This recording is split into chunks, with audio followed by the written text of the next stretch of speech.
In the beautiful town of Omugo lived an old woman named Ngoy. She had known both joy and sorrow.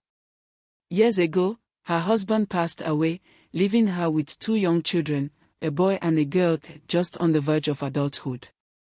Life was not easy, but with quiet strength and restless hands, she worked tirelessly to raise them with the little she had. Her efforts bore fruit. The children grew into responsible adults.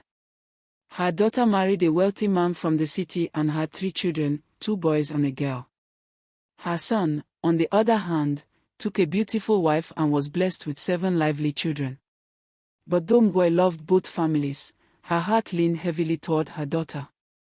The gifts, money, and fine clothes her son-in-law showered upon her filled her with pride and made her favor that household more. The grandchildren from the city became her jewels, while the ones who lived with her, the very ones who cooked her meals, fetched her water, and cared for her, often felt the sting of her partial love. It was not unusual for her to scold her son's children whenever they reached for fruits in the compound. "Leave those ones alone," she would shout, frowning. "They are for your aunt and her children when they visit." The children, though hurt, kept quiet. One hot afternoon, her son's children returned from school, their stomachs rumbling with hunger. Their parents were not home yet, and Grandmother Ngoy was fast asleep inside her hut. Behind the house stood a tall orange tree, its branches heavy with ripe fruit. The temptation was too great. The youngest boy eagerly climbed up, plucking the golden fruits and tossing them down to his siblings, who caught them with laughter and quick hands. The air rang with their chatter until Ngoy awoke. Hearing noises behind the house, she grabbed her walking stick and stormed out. What she saw made her heart burn with rage. "Thieves in my own compound," she cried. The children scattered in fear, oranges rolling on the ground. But the youngest boy, still clinging to the branches, froze. His eyes widened as Ngoy raised her stick. "Come down this instant," she barked. Terrified of the sting of her cane, he instead climbed higher, the branches shaking under his weight. Ngoy's anger, she fetched a longer stick and struck upward, trying to force him down. Trembling, they only grew. Boy finally descended, but just before her stick could land, he leapt to the ground and bolted, his bare feet kicking up dust as he ran to join his siblings. The oranges lay scattered, glowing in the sun like a small battlefield between hunger and favoritism. That evening, when her son and his wife returned, they found their children silent and withdrawn.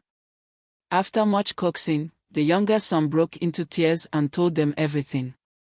The father listened, his face heavy with sorrow. He went to his mother and spoke gently, "Mother, we are your children too. My children serve you every day. They deserve your love as much as their cousins. A fruit tree gives freely to whoever is hungry, why then should your love not do the same?" Ngoy sat in silence long into the night. His words echoed in her heart, pricking her with guilt. She remembered her struggles when her husband died, the days she went hungry so her children could eat. Had she forgotten the pain of lack? The next morning, Ngoy gathered all her grandchildren. With trembling hands, she held out a basket of oranges. "Forgive me, my children," she said softly. "I let pride blind me. From today, these fruits, and my love, are for you all equally." The children rushed to her, hugging her tightly, their laughter filling the compound. From that day, the orange tree no longer symbolized division. It became a tree of unity, where all the children, no matter which parent they belonged to, could pluck freely and eat. Moral parents and grandparents should love all their children and grandchildren equally. Favoring one because of wealth or gifts can create pain, resentment, and division in the family. Love should be shared fairly, for every child deserves care, kindness, and belonging. Please like, share, subscribe, and comment.